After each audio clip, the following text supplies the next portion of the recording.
хляб и бира и жена ми да не ме нервира. Да не ме апострофира, да мълчи, да готви, да сервира. Четеме после бил я. В болница е пратил или по-зле. Съседите не чули, не разбрали. Писъците, ударите, стоновете надалече хтяли.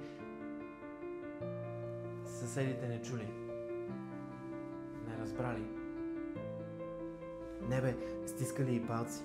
Този път по-бързо да приключи, този път по-малко да я мъчи. Той иначе е добър човек, е умен, е, за входа ни помага, само когато е пиян, тогава и посяга. Иначе е много мил, поздравява, просто нещо му прищрахва, що ме пил. Ама и тя каква е? Що седи с него? Що търпи го? Що не бяга? И тя си една, тя сама си го избра. Съседите обсъждат си това, но иначе не чули, не разбрали. Но пък стискали и палци. Този път по-бързо да приключи, този път по-малко да я мъчи. Стига стискали сте палци, няма да я мъчи вече. Погребаха я вчера.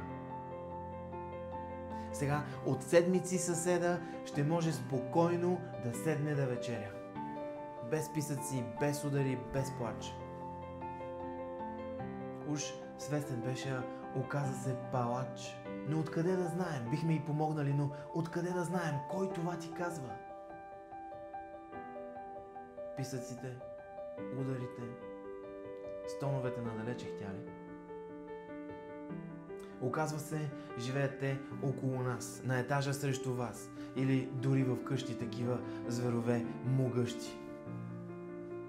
Така че, вие, които предни пъти стискали сте и палци, които сте го оправдавали, а нея обвинявали за грешния й избор, направете правилен такъв.